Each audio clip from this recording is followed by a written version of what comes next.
first all-female panel. I think you should clap like you did say, but not so long. Yes. You're embarrassed. But anyway, it's going to be a truly spectacular panel. One of the things that's become evident as the years of our country's involvement in the Middle East has lingered on and on is how important it is to have people on the ground who understand what's happening. And I've always had such tremendous respect for people who would be willing to go live where it's actually scary and to come back and report and try to tell us what the situation is, whether it's with refugees, with the confusion over terrorist groups, with the American presence, whatever it is. And we don't have enough of it, but what's extraordinary is how many talented young individuals more and more are drawn to this kind of reporting. And so tonight we're going to look at Syria. I think it will be the first in a series of looking at a variety of places around the world, from Africa to the Middle East to the United States, with some reporters and people who have a more granular feel than at the policy level that we usually deal with. So it's not my night, so even all female. But I'm going to introduce Courtney Kealy, who many of you may know from her work. She most recently worked for Al Jazeera America, where I got to know her. Before that, she worked for Fox. Now she serves as a special consultant, advisor, sort of everything, on-air person, most recently for Larry King, but also for others. She's been a good advisor to the center. She's lived all over the Middle East. She's reported all over the Middle East. She could have done this panel by herself, but we decided to put it in ours. So that I could say I had my first faulty moment. Because she really does know how to gather the voices of others and to make it something that they can bring into our lives stories about what's going on, and particularly when you have a media that is so divided by partisan politics right now. It's extremely important to find the voices that you can trust, and probably the best voices you can trust are those who are actually willing to do the work so that the rest of us don't have to do it. So without further ado, Courtney. Thanks, Karen. I honestly, hand on my heart, this is an all-female panel by default. I just couldn't find. Is that better? Yeah. Okay. Honestly, by default, this happened. I invited men, and it just seems like kismet that Clarissa's in town and Rawya is in town, which never happens. And it was meant to be. So we, like they always say, we tried to find men on the panel, we just couldn't. Anyway, I'm so happy to introduce both Clarissa and Rawya. I think they both provide perspectives that are incredibly valuable and bring so much depth and understanding and humanity to the stories that they've told Rawya before when she was with Al Jazeera, and now what she documents as a senior crisis advisor to Amnesty International. Clarissa's work, she's been in and out of Syria a dozen times at personal risk to document the stories over the last 6 years, when very few people could get in and a lot of people were killed in the process, journalists. So they come bearing stories because a lot of the refugees and a lot of the Syrians under siege are not able to tell their stories. They come carrying them out. I'll just tell you something just to bring home Syria. When I lived in Beirut in 1999, I got what was a young dream assignment. The New York Times commissioned me to travel into Syria for the Sunday travel section. And I was supposed to travel for 5 days and take pictures from everything from Druze weddings to the Umayyad Mosque to the Christian Quarter and their sheep-new restaurants and their tunnels all the way to the Crusader Castle, to the Citadel. At one point, I attended a Sufi concert in a Mamluk palace. This is not a culture that was looking for violence, condoning it, or somehow is those people that it just happens to. They all have a face, and it's a multi-complex conflict now, and we're going to try to walk you through it because there's so many different levels, and inspire you to engage as opposed to turn away, because sometimes it's so horrific that seems like the only thing we can do. When I drove out after those 5 days, Hafez al-Assad was the president, and there was a solar eclipse. So his reaction to his people was to tell them to stay indoors, shut their curtains, because he didn't trust his own population not to look at the sun and burn their eyes. And everybody obliged. I drove through a country of closed lines, no cars on the streets, stores closed, through a border post without very few guards, through northern Lebanon, where they occupied it, down to Beirut, and I think I saw 2 other cars. This was not a population that was looking to rise up in an armed uprising to invite al-Qaeda to its beautiful cities. And then when Bashar al-Assad came in, veteran New York Times people called him the weak-chinned eye doctor Bashar, and the bets were not on how long he would last. The bets were on how quickly he would be overthrown in a military coup. He was a reformer, and nobody expected this. This is not something that just happens to those people in these countries. And I never thought I'd be one of the people that would be able to describe before something happened, like the journalist before described Beirut or described Kabul. And now I have to describe a country that I know the riches and the people and the humanity that's been squandered. So we're going to start with Clarissa. In 2011, children, just like your children, imitating social media, scribbled graffiti in Deira in the southern city along the western corridor. And what they said was the people want the overthrow of Bashar al-Assad. They were imitating the Arab Spring. They were children, prepubescent young teenagers, and they returned back to their parents, broken and tortured. And that's how it started, because people couldn't take seeing their children tortured. And then the protest happened. And then Bashar started firing on the protesters, much to their disbelief. And then the tanks moved in. And then Clarissa, one of the first reporters, went in, discovered the rebel fighters, stayed with them, and found out what they were fighting for. And I'll let her take that from here. If you'll allow me, I just would like to, first of all, thank you very much, and thank you for having me.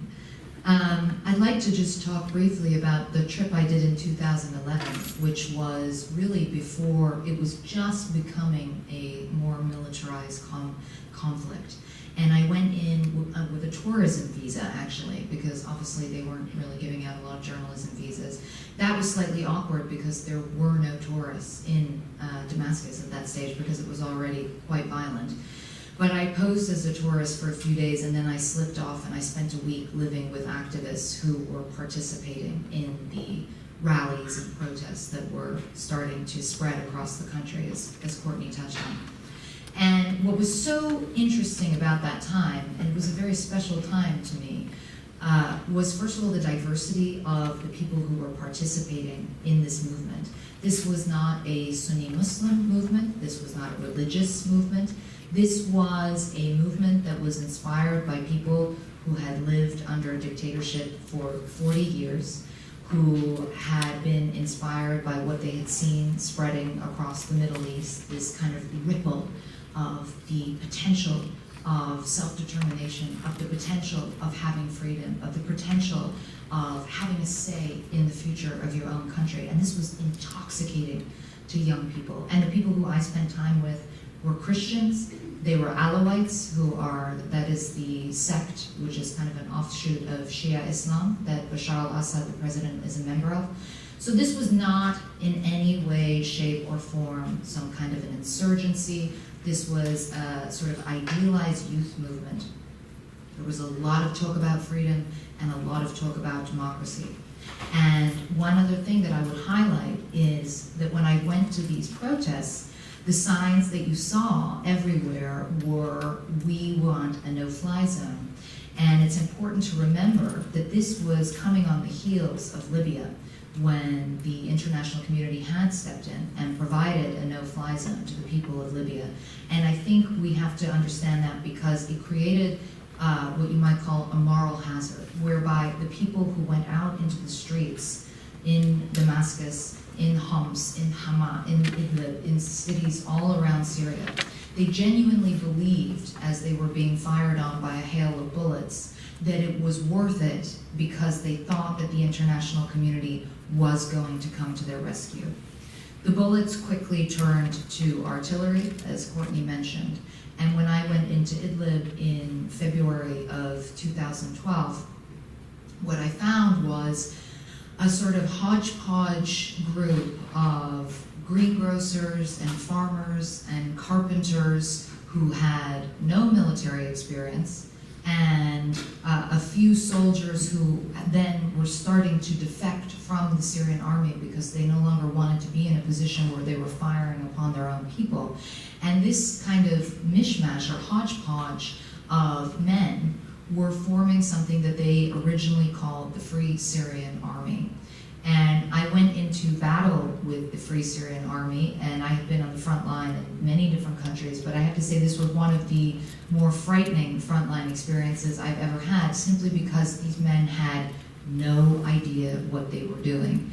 And I actually witnessed a young man whose head was blown off about 50 feet away from me by a bullet coming from behind me. So he was killed by friendly fire. They didn't even at this stage have two-way radios.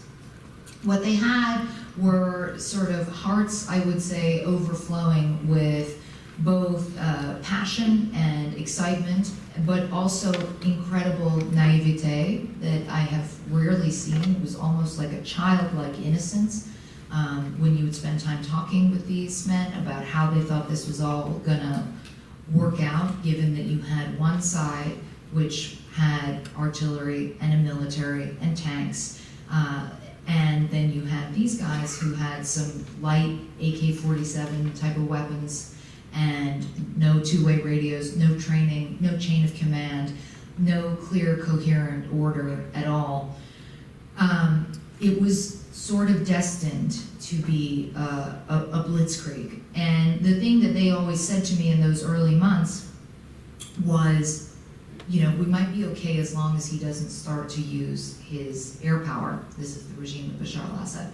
And then shortly thereafter, the regime did start to use its air power, most notoriously in the form of these barrel bombs, which, for those of you who aren't familiar with it, it's basically you take a barrel, you fill it with TNT, you put lots of shrapnel and nails and ugly, whatever you can find, metal bits into it, and then you literally roll it out of the back of a helicopter.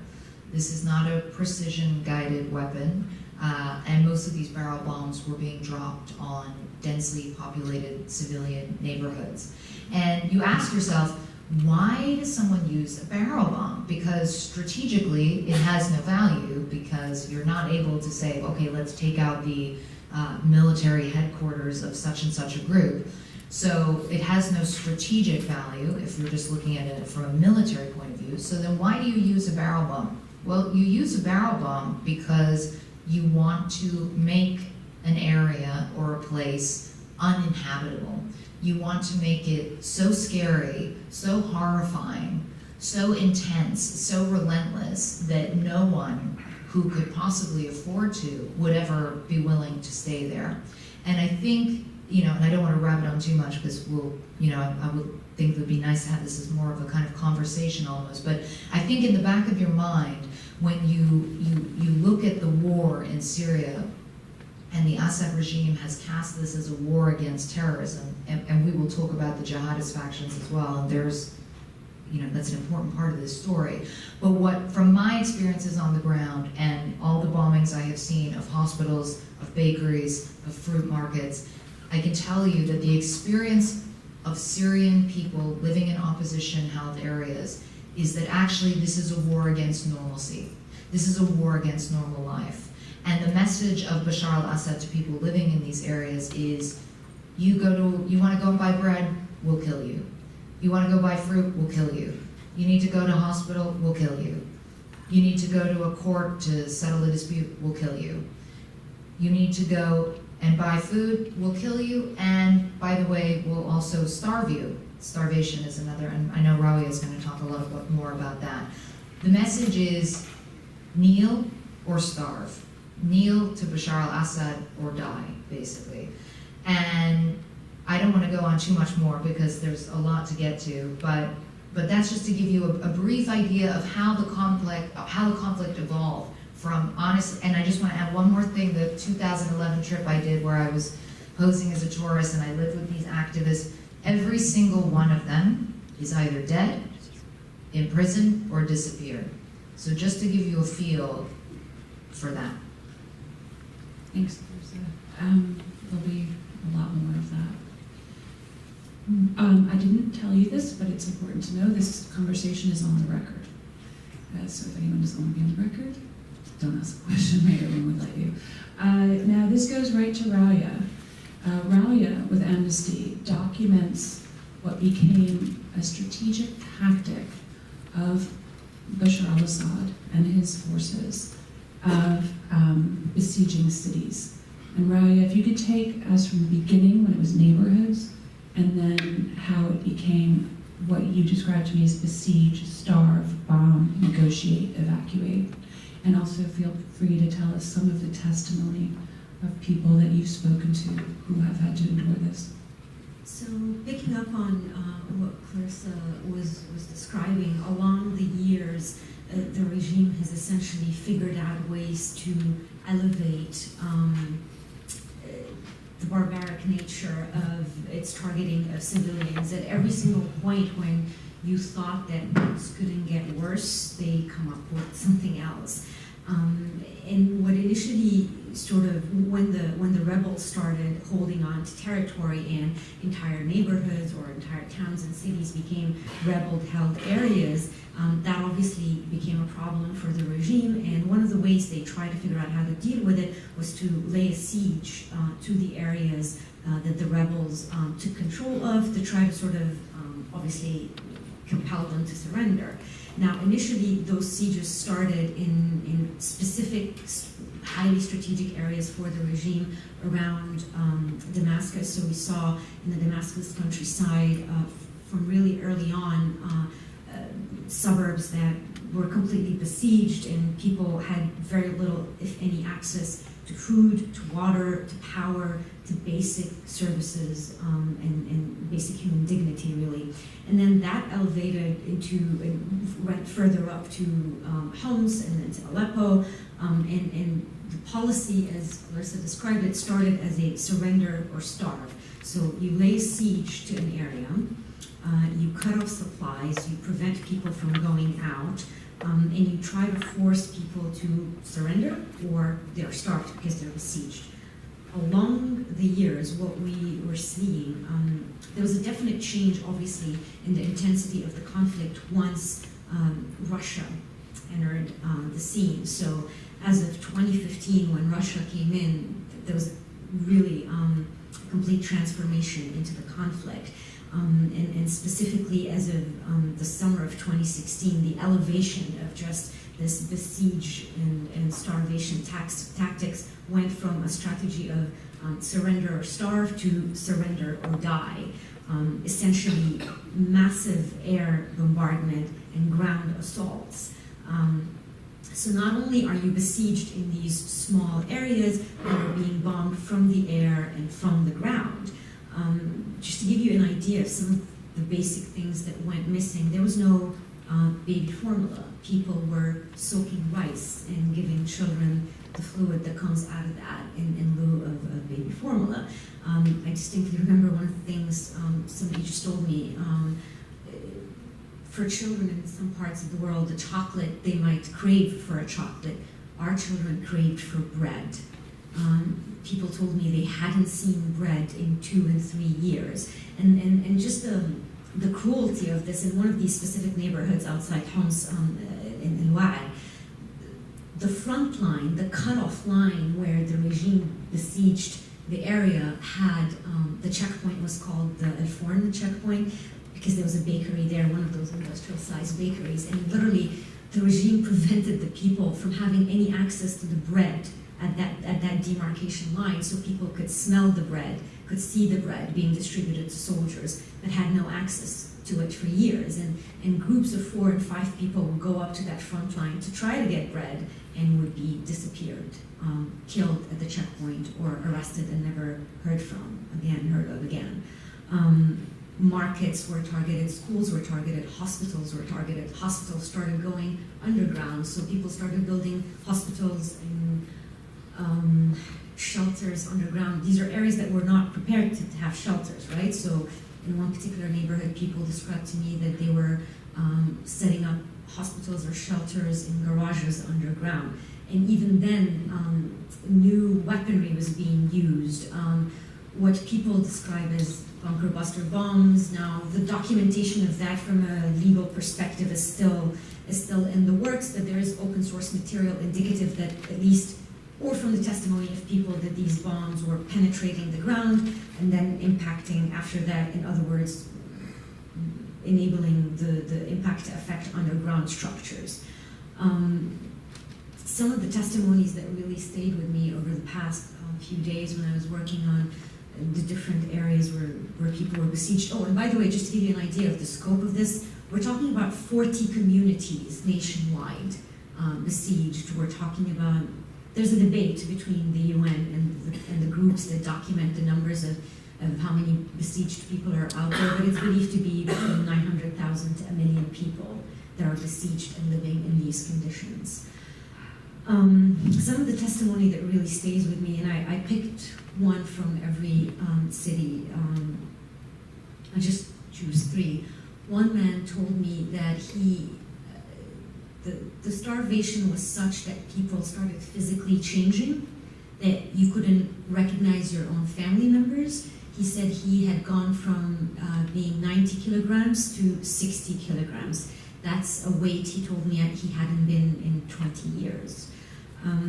One woman in another community told me she had money. She was working for an international organization, so she had money. But what good was money when there was nothing to buy? You couldn't eat your money. All there was rice and bulgur and maybe some hummus. Some chickpea rather. One parent told me, generally when people talk about conditions under siege, the focus is on food and water and fuel and power, but the little things that sort of are specific, and medicine, of course. In one of the communities I was told there was no medicine for several years. One parent told me one of those issues that evade people's attention, simple things like diapers. He had a baby who was 1.5 years, and he said it would take me days to find a diaper, to buy a diaper, and it was at a premium of, you buy it per one, and it was $2 a diaper, when he said prior to all of this, there was no such thing as buying a diaper per piece, and the entire box was for maybe $1.50. And there I was going on for days looking for one diaper, paying $2 for a diaper.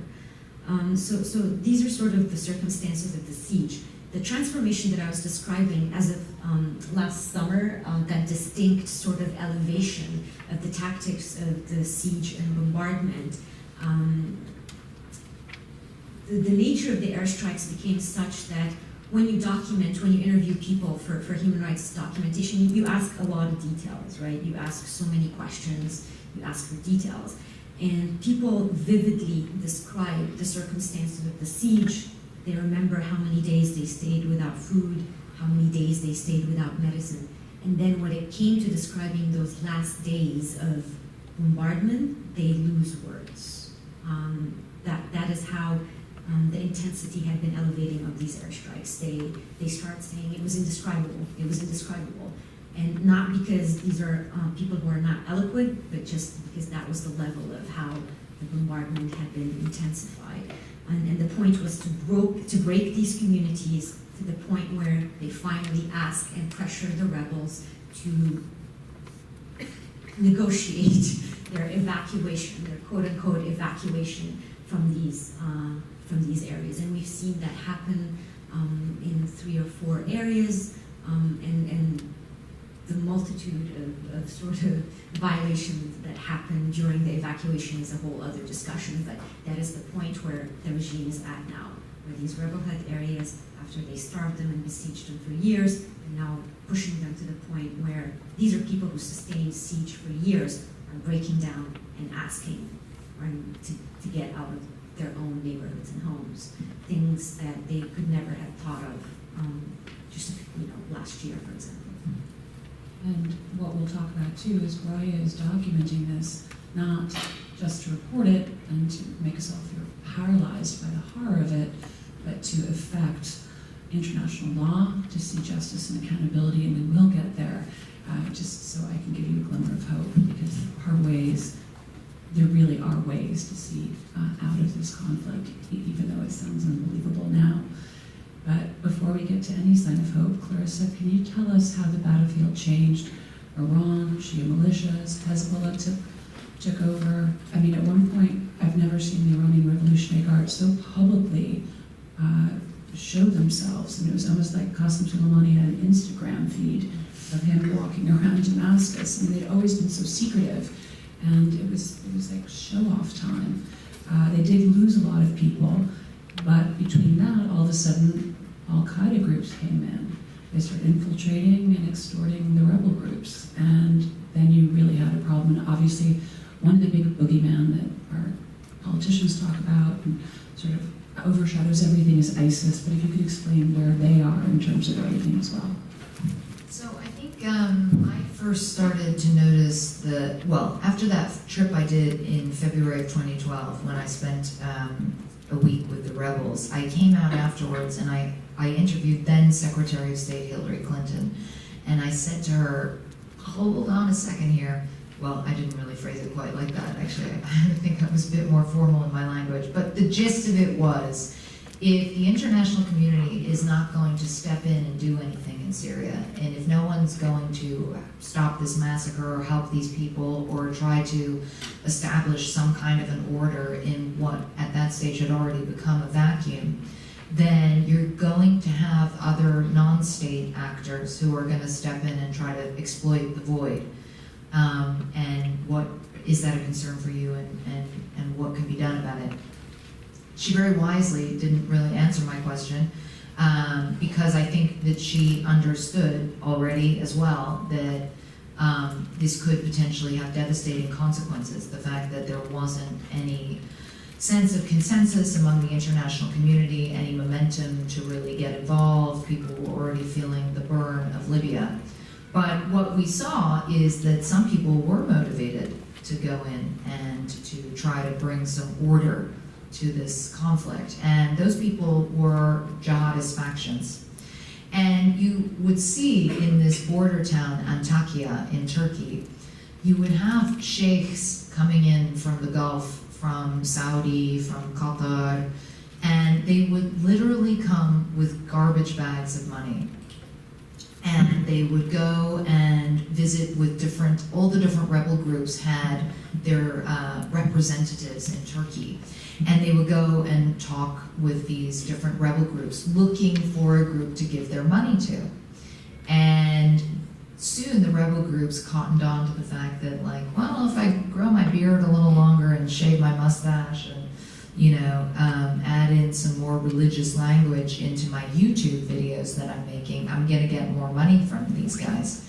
And it literally worked like that. It was like, I'll give you this garbage bag of cash and you have to do 3 YouTube videos for me, where you deliver a speech about the tawheed of your group. And so the difference between, the sort of the sort of underpinning of Islamic faith is this idea of tawheed, like the oneness of God, basically. So what quickly happened was, because these jihadist factions, they flooded in, they were very disciplined, they were very well funded, they had a coherent structure and chain of command, and they basically just started running the show, because the other rebel groups, the guys that I had been with, like the Carpenters and the Greengrocers, with their sort of mishmash of ideas about freedom and no two-way radios, honestly, they didn't hold a candle to these jihadists. And they very quickly, a lot of them started to emulate the jihadists, because at that stage, the way one Syrian put it to me, he said, Clarissa, it's all well and good for you in the West to sit there and be like, oh, why would you let these people in? And why would you allow Al-Qaeda or extremist Islamist groups to hijack your uprising? He said, but when you're drowning and you're gonna die and you're literally struggling to keep your head afloat, and somebody leans forward and offers you their hand, and you look at the person offering the hand and you're like, I'm not really into this, but you take it.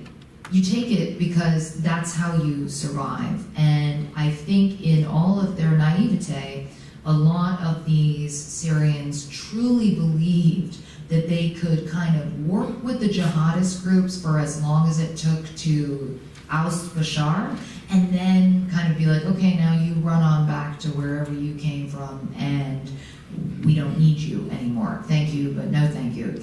The reality is, of course, it didn't happen that way, and the jihadist groups began to entrench themselves in much more insidious ways. You immediately saw the emergence of one particular group, which we now all know as ISIS, but which did not originally call itself ISIS, which actually originated in an American military prison camp in Iraq, Camp Bucca. And ISIS were famous because they were so ruthless. They were going with the sort of Alexander the Great kind of, or actually I think it was Tacitus' idea of, I've created a desert and named it peace. So they would go in and just kill anyone who said anything against them, and then pretty soon people stopped saying anything against them.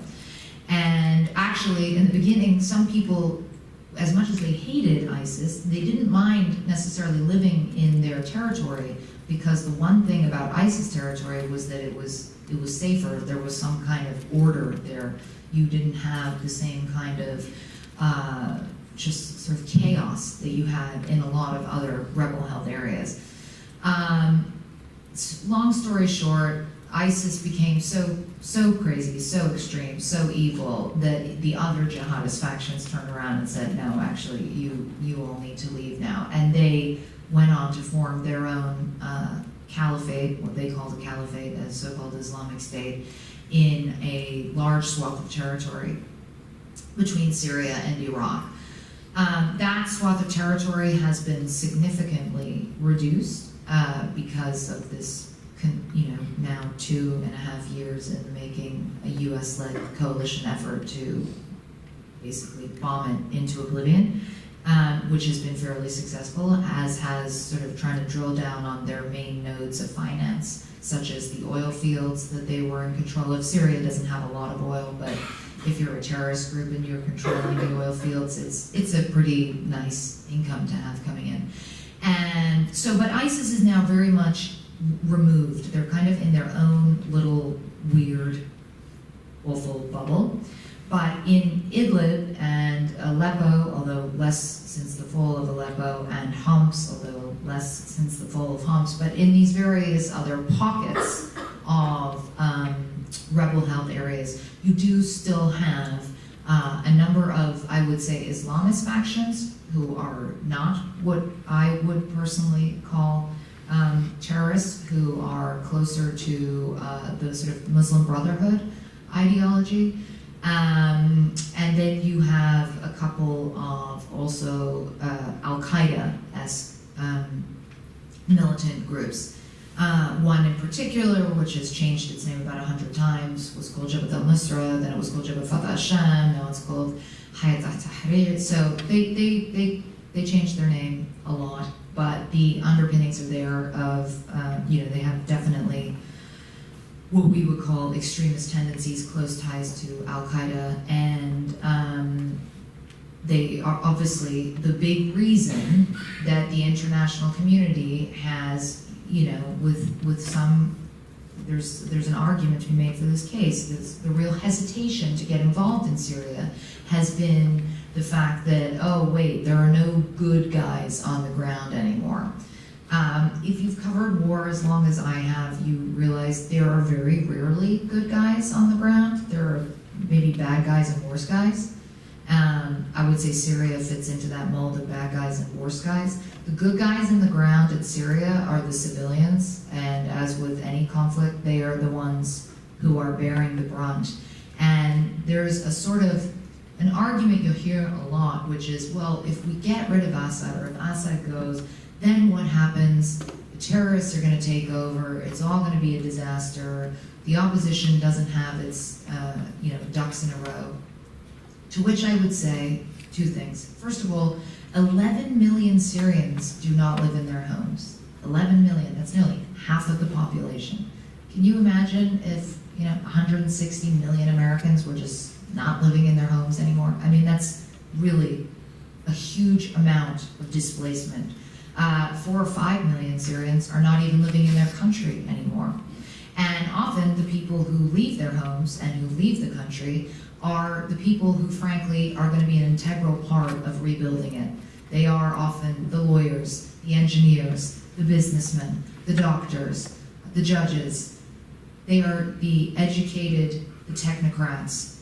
You can't have a conversation about the future of Syria without Bashar al-Assad until you have a situation where those people are able to come back to Syria, because these are the people who are going to rebuild Syria. And as long as they're out of the country, it's very difficult for anyone to envision what that Syria will look like.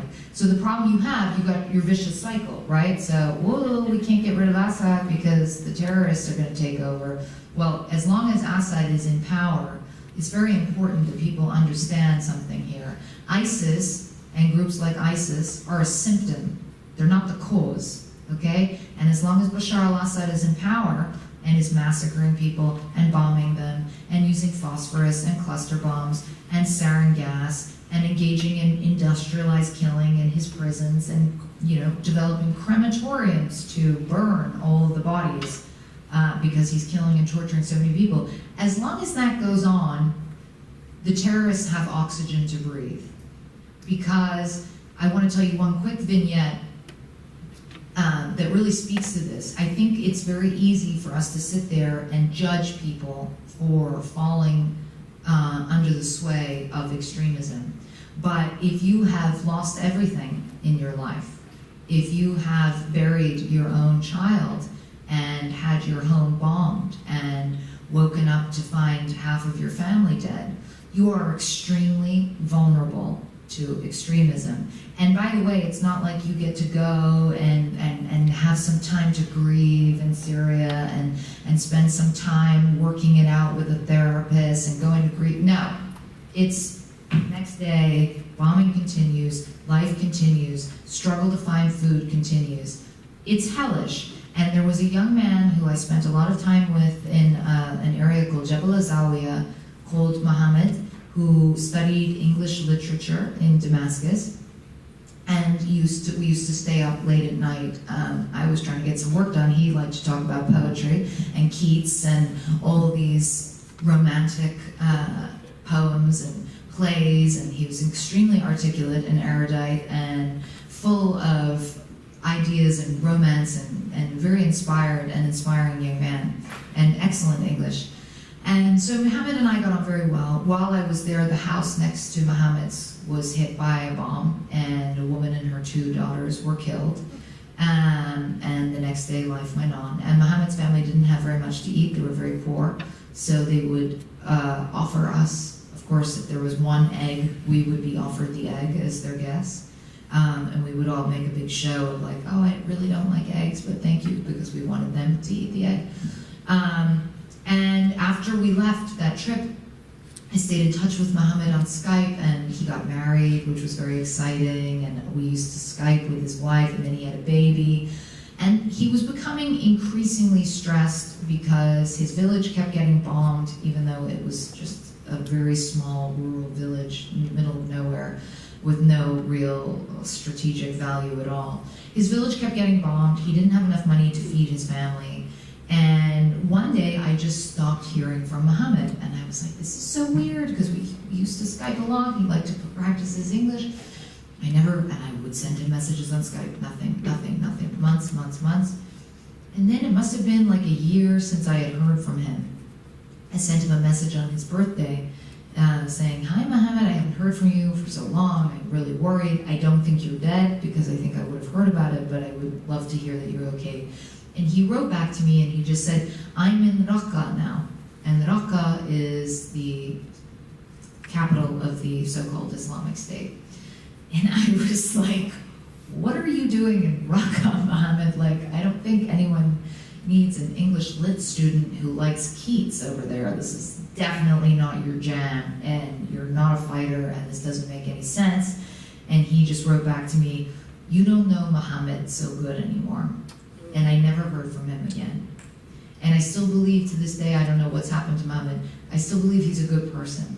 So we have to understand when we make sweeping statements about extremism and terrorism, you have to have an understanding of the backstory there. I'm a bit of a weeper, that always got me crying.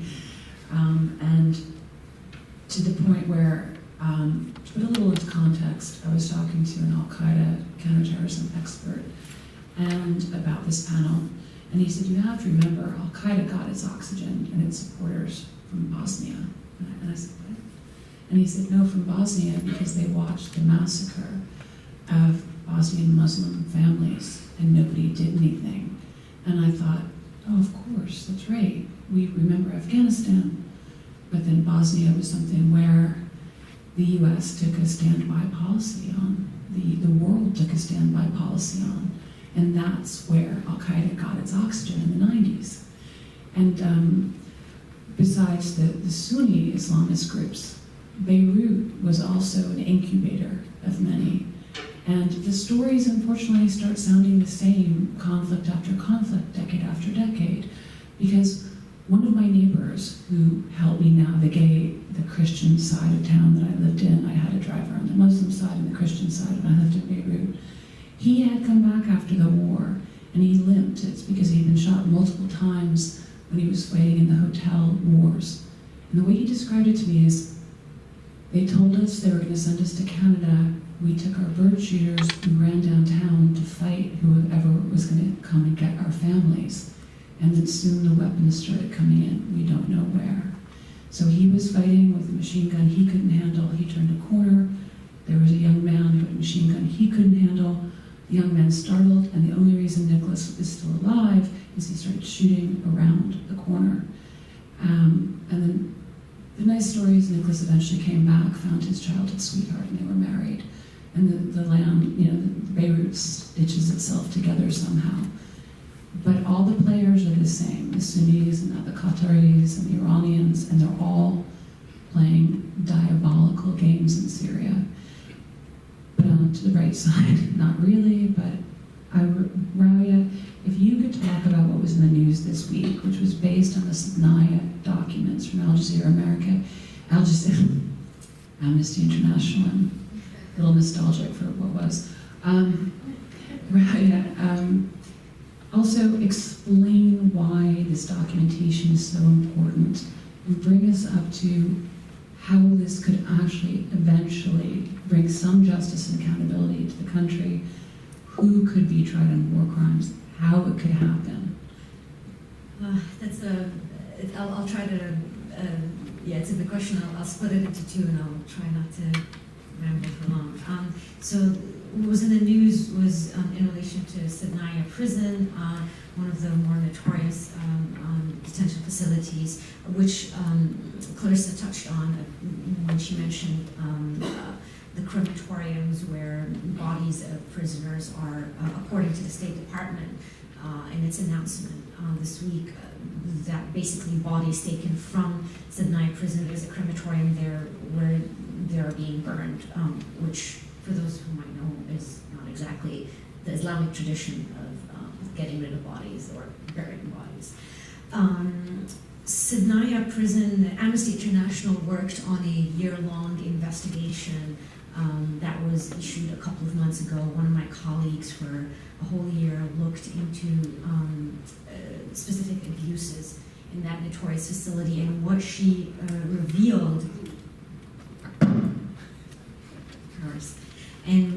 revealed was essentially that between 2011 and 2015, the Syrian government carried out a calculated campaign of extrajudicial executions in the form of hangings.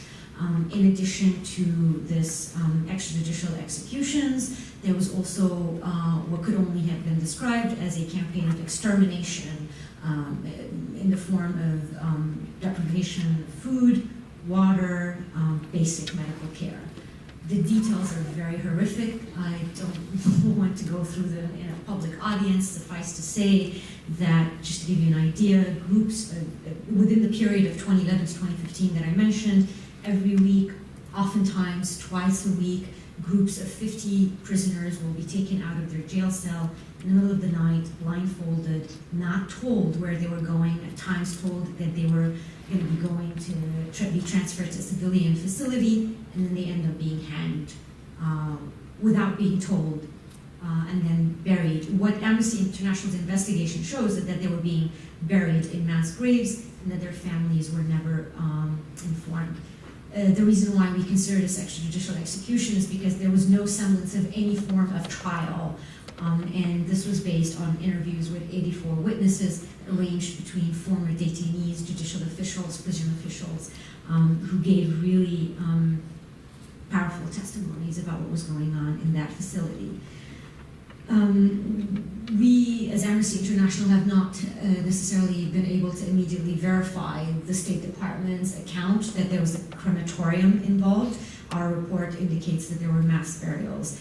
But the point is, these kind of reports, this kind of news, linking back to our work and what we constantly have been calling for in relation to Sednaya, and the issue of detention. And by the way, this is just one prison facility. There are so many notorious facilities. There's at least 5 different security branches, with each running their own sort of prison facility. Industrial scale torture, again, is the language the UN also uses, and they also use the language of extermination.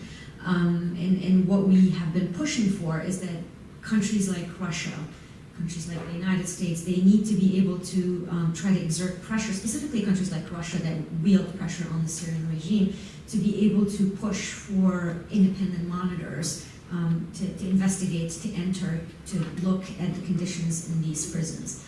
I understand it's a very ambitious policy goal or recommendation that we have been making, but one that is absolutely crucial, because we're talking about tens of thousands of prisoners that are being held. We're talking about at least 100,000 people who have been missing, and they are either presumed killed or held. Now, in relation to how this documentation is important, this kind of work is important, in 2013, a former prison photographer, he was a military police type photographer, working for one of the prison facilities, was able to smuggle 50,000 pictures of bodies bearing gruesome signs of torture. Human rights investigators, FBI, authorities around the world poured hours upon hours looking at these gruesome pictures. Thousands of them were verified. In fact, 700 people were actually identified by name. Human Rights Watch, other organizations reached out to these families, interviewed them. All of this opened, once you were able to identify names and people, that opens an opportunity for criminal prosecution, which is why this documentation is crucial.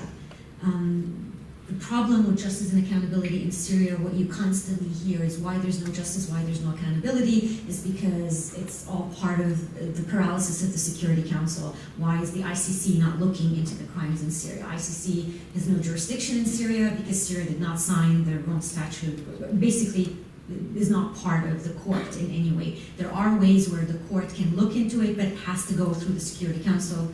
We know what Syria and China have been doing with the Security Council. I can tell you that, Russia and China. Russia vetoed 8 times, I believe. China 6 times. Variety of reasons. So this is the kind of paralysis the Security Council has been sort of hijacked by.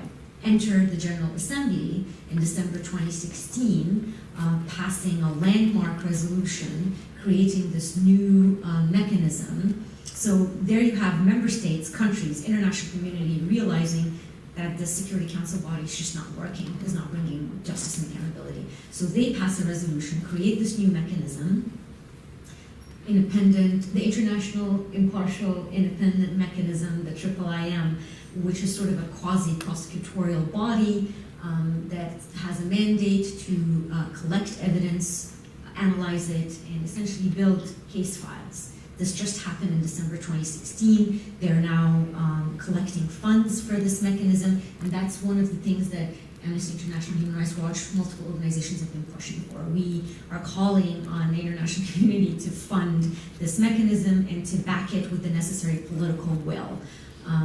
Because these are sort of the kind of bodies that can now, in conjunction with there are other groups, so many groups, the Commission on International Justice and Accountability, CIJA, which is a nonprofit group that has been going on the ground with a very high threshold of risk along the years, collecting evidence, smuggling important documentation out. All of this stuff can then be taken into, in addition to the mechanism, into given the inability to refer cases to the ICC. One of the things we have been calling for is enacting the principle of universal jurisdiction. And that is the ability, without going into a lot of details, and we can go through it in the question and answer about how it can work and what issues and debates there are, but short answer is that the ability of domestic courts, of states and domestic courts, to prosecute egregious international crimes under international law, irrespective of where the crime took place or the nationality of the perpetrator. So documents like the Caesar file, I forgot to mention that was the code name of that photographer that was used, who smuggled these photographs. One of the cases now is being looked at. The Spanish judge accepted to open an investigation, prosecutor appeal. That's a whole other debate I can go through in the question and answer. But universal jurisdiction, in addition to the IIIM, is the second hope or glimmer of hope that we have. Universal jurisdiction worked in previous cases, like the case of the former Chadian dictator Habre, who was tried in a Senegalese court and finally sentenced. And he just lost his appeal a few weeks ago, sentenced to life on crimes against humanity for the massive torture and the killing of thousands of people in his 8-year rule in Chad. Other attempts like Pinochet, there have been attempts and a push in the past 20 years in that direction. So that's why this documentation is important.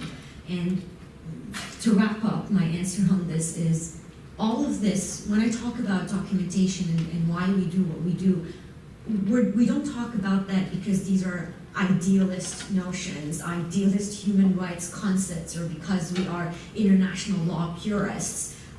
For the record, I was a journalist before I started this job, so I do have that aspect of realism, and many of my colleagues in the human rights world have that understanding. So it's important not to look at this as from an idealist perspective. Justice and accountability is at the heart of resolving this conflict. When you talk to the Syrian people, as Clarissa said, that moral hazard at the beginning, 6-7 years later, is still there. People are highly aggrieved, Syrian people, when you talk to them.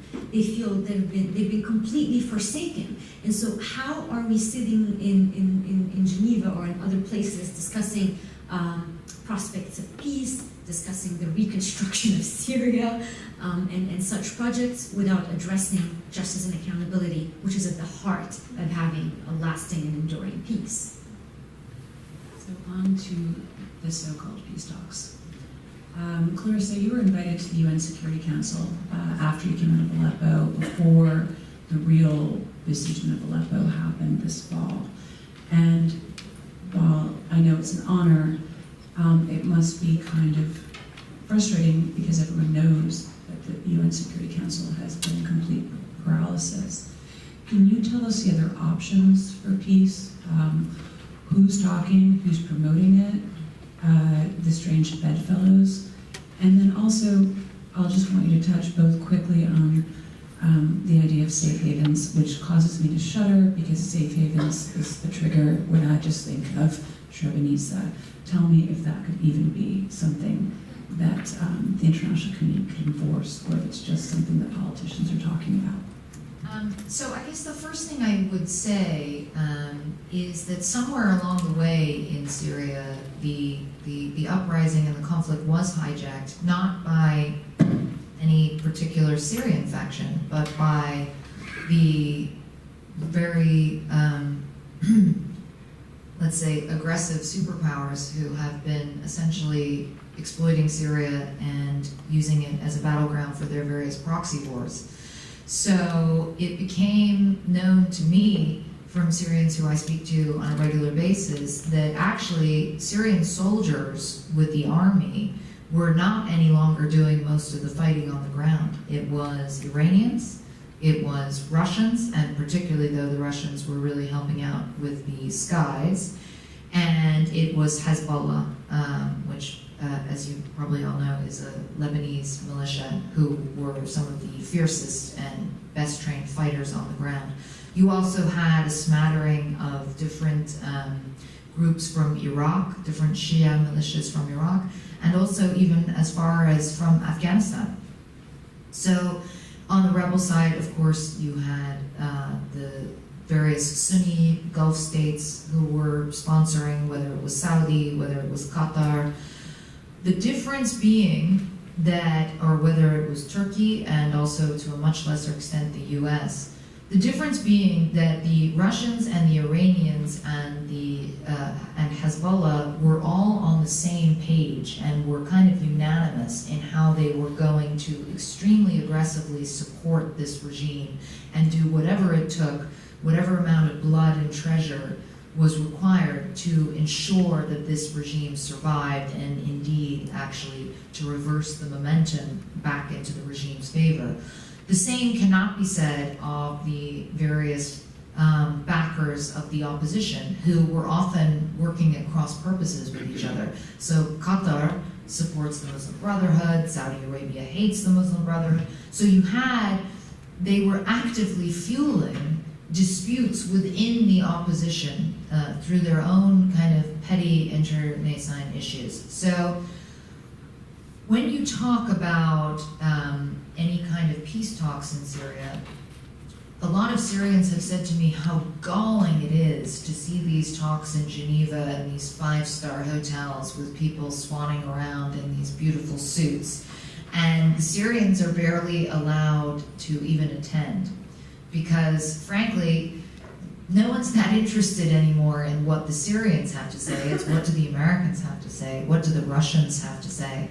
What do the Turks have to say? What do the Iranians have to say? Because there is an unfortunate recognition at this stage that the poor Syrians have almost been eclipsed by their powerful backers on both sides of this conflict.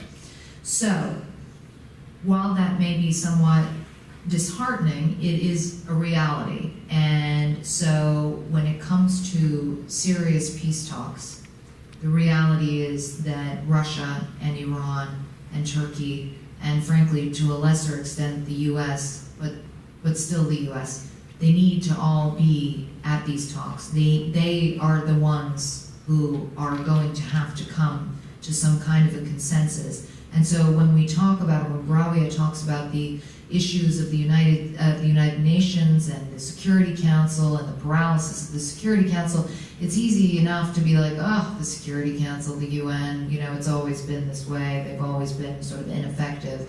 But on a broader scale, it's a paradigm for how the Syria conflict is completely intractable and unsolvable until deals can be made. Now, I think there was a couple of significant shifts recently. First of all, you had the, I thought, somewhat surprising decision of President Trump to bomb the regime after the chemical attack at Khan Sheikhoun. And while that didn't change anything materially on the ground, what it did was arguably to shift the power dynamic at that negotiating table a bit, because for a long time, of course, the US has had a seat at the table, but because America didn't really have any skin in the game, They didn't have that much leverage. And so you would hear Samantha Power very articulately arguing and shaming the Russians and the Syrians, and how can you sleep at night, and you're on the wrong side of history, which was a noble attempt to shame them with her rhetoric, but the reality is that doesn't work, because the Syrians and the Russians are going to rewrite history according to their version of the events. And so, no, they're not worried about being on the wrong side of history, because in their version of history, they won't be. And they're not ashamed, because they believe in what they're doing, and because the Russians specifically, and I've lived there twice, are extremely calculating and cynical and ruthless, and are approaching this from a very strategic mindset. This has given Russia a whole new level of significance on the world stage. I mean, Russia is punching well above its weight here. They have become one of the most integral powers in the Middle East. And when you look at 10 years ago, and they were nobodies, they had no friends left in the Middle East anymore, except for the regime of Bashar al-Assad, and even then, to a much lesser extent. So the Russians are not just going to simply say, yeah, you guys are right. It's really terrible what's happening to the Syrian people. We should just let Assad go. That's not going to happen. You know, you have to actually have a card to play at the table. And arguably, the U.S. may have more leverage now after those strikes, because there is a willingness shown to do something that the U.S. hasn't done before, which is to intervene militarily. That said, the U.S. does not have a Syria policy that I can decipher, and it is confusing to me, and I'm sure maybe to others as well, to see President Trump bombing the regime one day and then a week later yucking it up in the Oval Office with the Russian foreign minister and the Russian ambassador to the U.S. So there's some mixed messaging going on with the U.S. policy with regards to Syria. The idea of safe havens that has been touched upon, this is kind of an idea that the Russians have been backing, the idea that you would kind of split the country into different areas, and that you would do negotiated ceasefires in these areas, and that different factions from the Turks, from the Russians, from the Syrians would sort of try to monitor these safe havens. It's just, I don't want to be the merchant of doom, but it just has disaster written all over it. I think the idea started to fall apart before it even came together. The opposition walked out of the room, which is never really a good sign.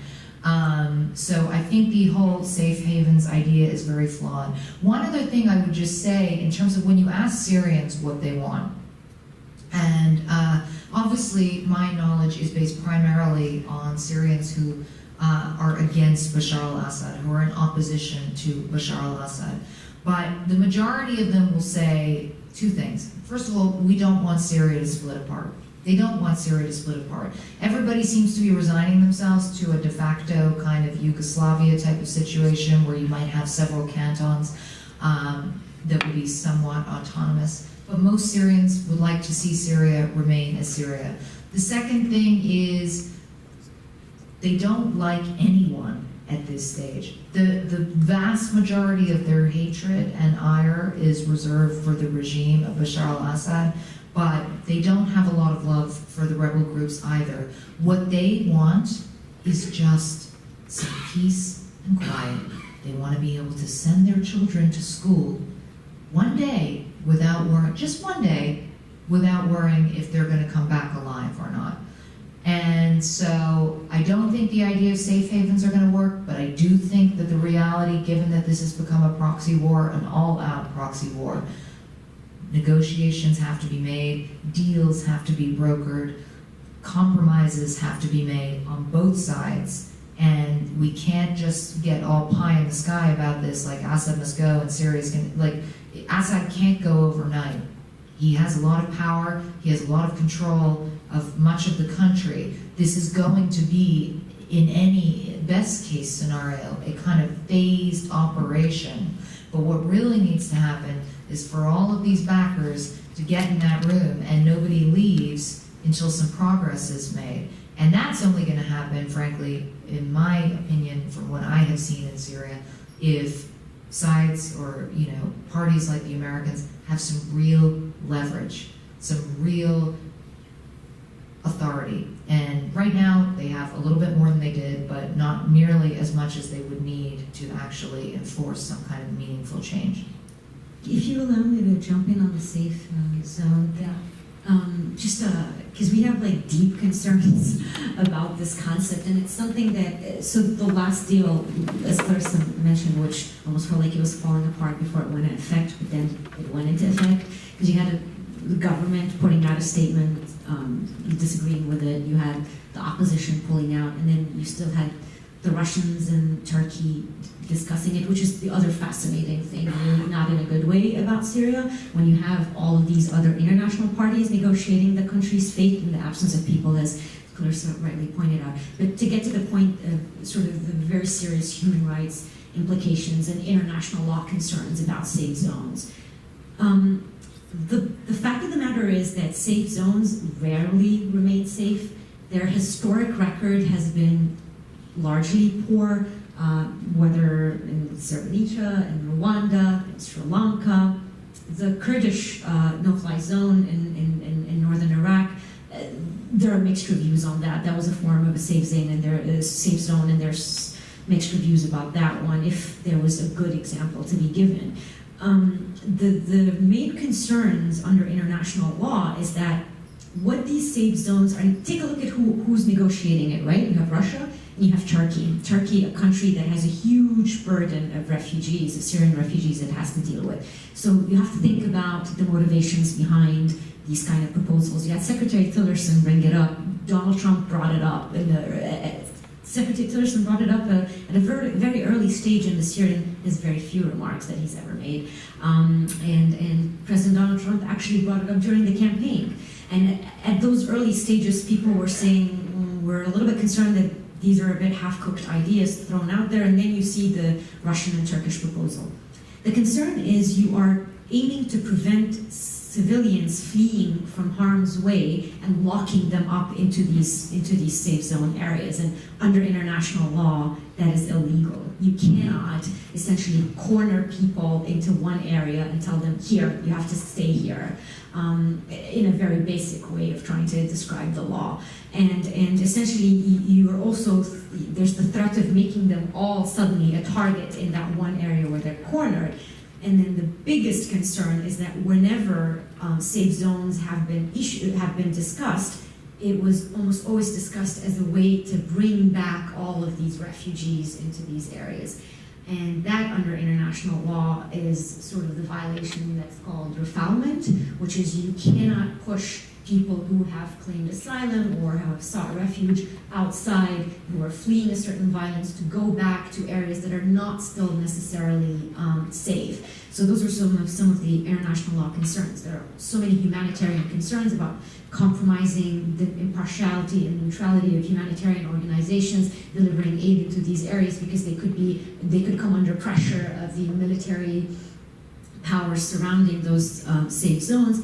Basic concerns about violations related to overcrowding, because essentially they turn into IDP camp-like situations. So think about all of the concerns you have about people crowded in IDPs. Now you actually have demarcated neighborhood, like cities turning into wide-scale IDP camps. So issues of overcrowding, issues of gender-based violence, and on a very practical implementation level, deep questions about how you implement that, how you police and secure that in the absence of international monitors, peacekeepers on the ground, and whether the regime will not renege on their promises as they have done in multiple negotiations before. So on that note, questions. We will end on time. That's the rule. If you know Karen, you know that. But raise your hands, and we've got 2 microphones. I can't favor families. First of all, I thank each of you for a very wonderful evening. One of my takeaways is something you said, Ms. Kealy. We seem to be making the same mistakes right now that we made in Bosnia prior to I-4 and S-4. We sit back, we wring our hands, and we talk about it, and that's it.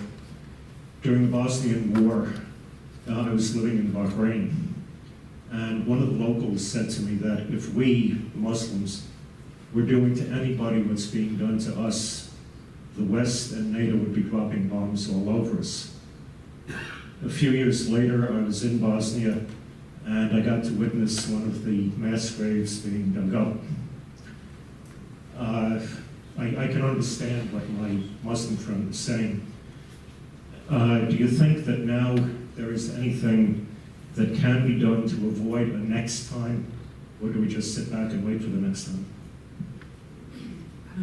I think that the whole point of bringing both Clarissa and Rawya here is by them documenting and bearing witness, and then documenting facts on the ground that can be prosecuted is why they're doing their work.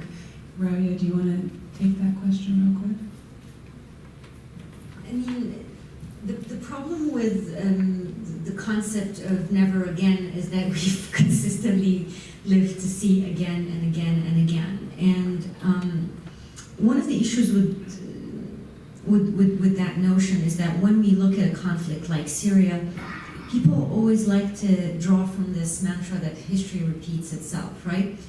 Except the Syrian conflict has been a very unique conflict. And frankly, every other conflict in the past 20 years, every conflict has a very unique set of circumstances and a very unique set of players. If you look at the Syrian conflict specifically, this proxy war par excellence, where not only did you have all of these international players hijacking a genuine uprising, you have these players even changing strategies and tactics along the way, and alliances. So all of these, and you should not think that by any means all of these countries that support Assad have the same end goal. So with that backdrop, and we don't really discuss politics as Amnesty researchers, but just with that backdrop, when you think about how this conflict has emerged in this way, it has truly challenged every single notion of international criminal justice as we know it.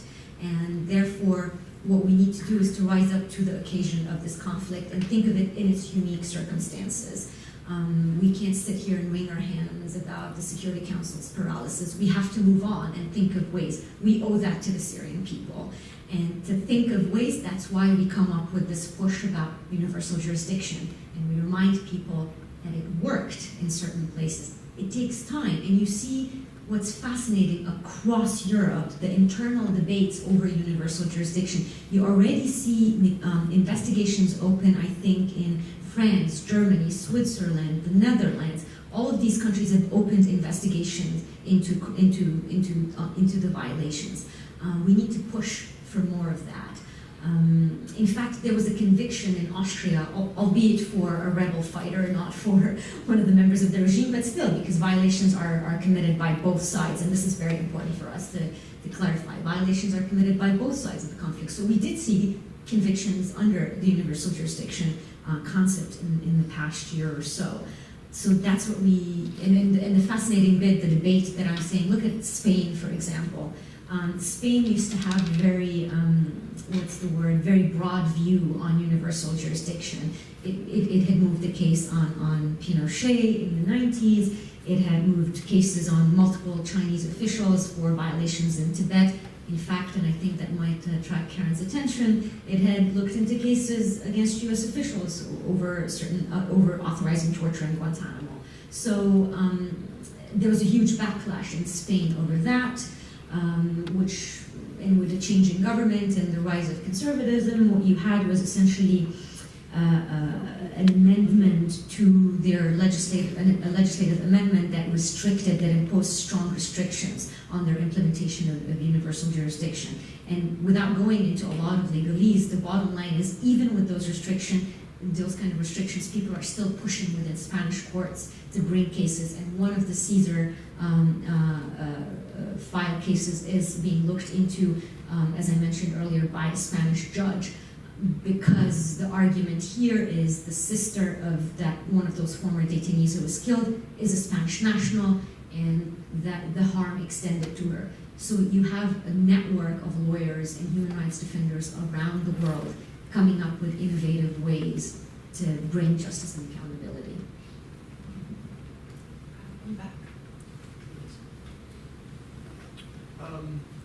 Clarissa, you argue that Al-Qaeda and affiliated groups in Syria exist because of Assad's repression. You make this point to counter the argument that jihadists would take over Syria if Assad fell, and to advance the call for the U.S. to do something in Syria, as if the U.S. has not been bombing Syria since September 2014.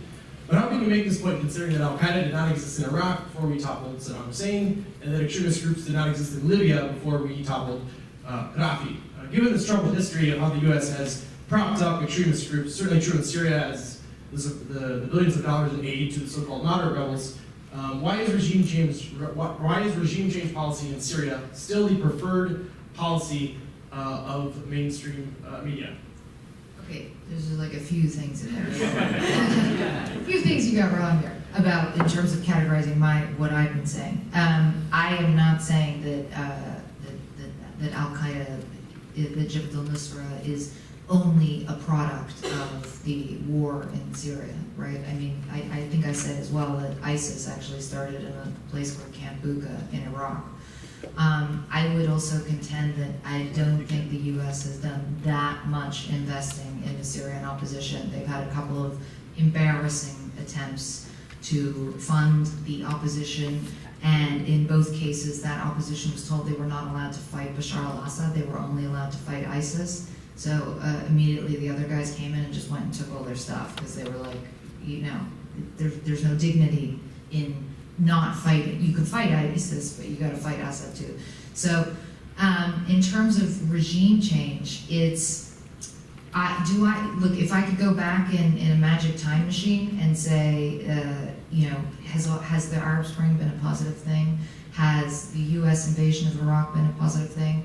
Has the outcome in Libya been a positive thing? I think that most people looking at the mayhem and suffering and unleashing of terror and horror in the region would agree that no, it probably hasn't been a great thing. But here's what I would also say. First of all, I think it's naive to assume that all of this is happening because of America. Does America play a role in this?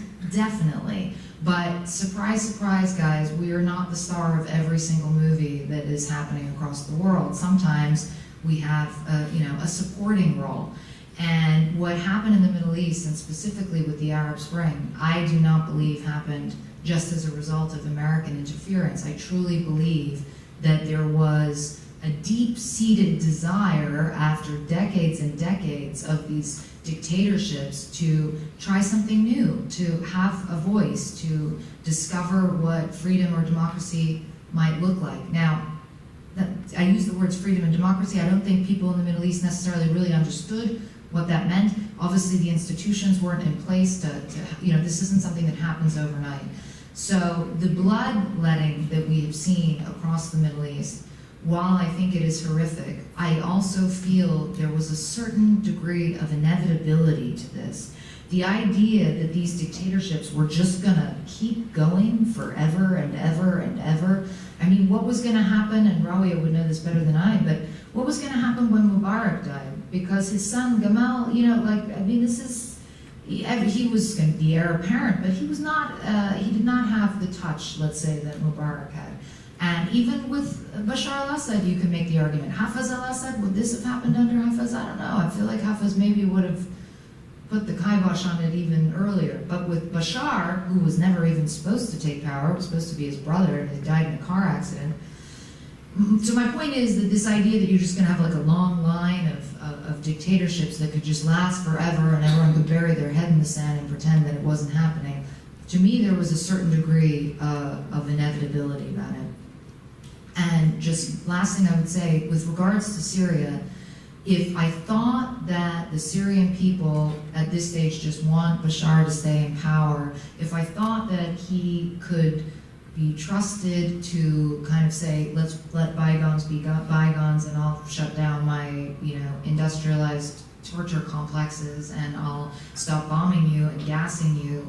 If I thought that all of that can happen, then maybe I would be more open to the idea that there can be a peaceful Syria under Bashar al-Assad. But believe me, this is not because of any personal prejudice that I have. I'm a journalist. Like, I'm not Syrian. I don't have a dog in this fight, so to speak. But I have spent enough time with Syrians to have come to realize that the idea that there could be peace in Syria under Bashar al-Assad at this stage, with 500,000 people dead, it's just not conceivable that I can see. Sorry, I don't have a lot of time, but I will.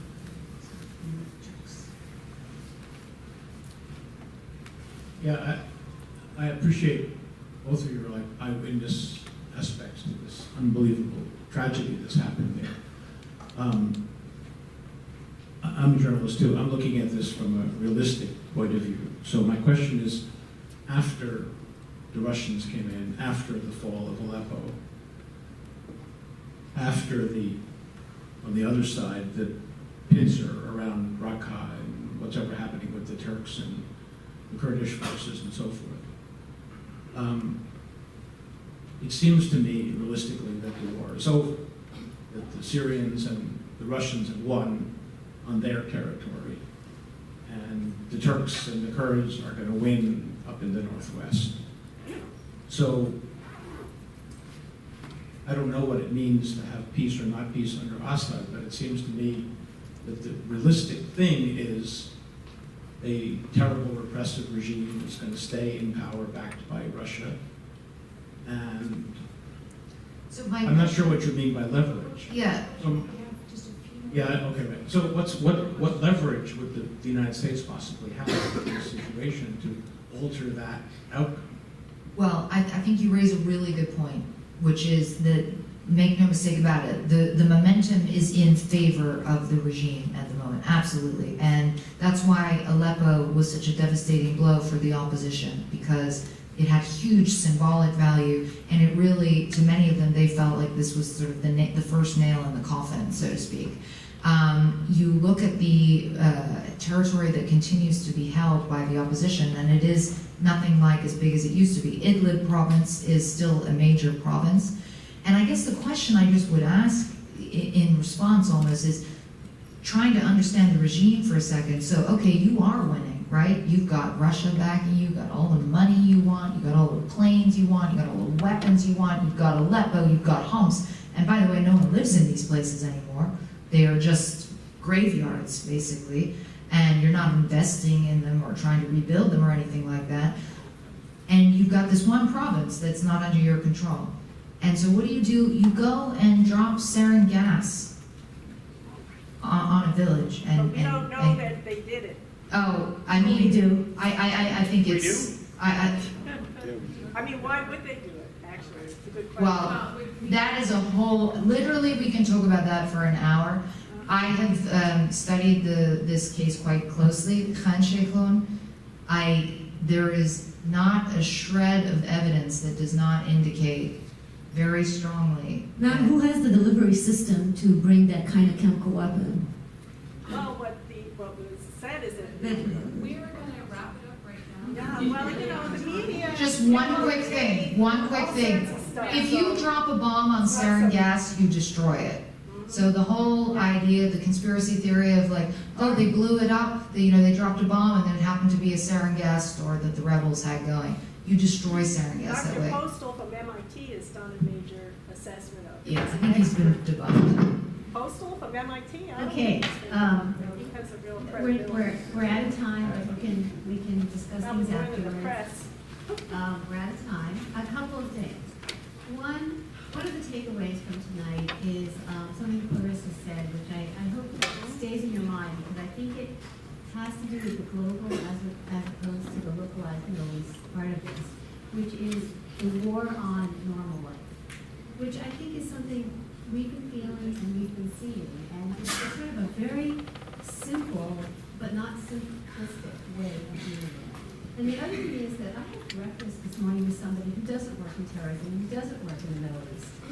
And Use we the were mic talking, and directly. somehow the words that came out of his mouth were, when I travel, he lives in other parts of the world most of the time and rarely comes to New York. He said, I just feel like we're living in an age of grief. which I think is one of the more profound things I've heard about understanding so much of this, whether it's the people in charge or the people being victimized or us, trying to understand what's happening in our society. So I can't find a good note to end tonight on, but thank you so much to our panel, and guess what? We'll see you next year.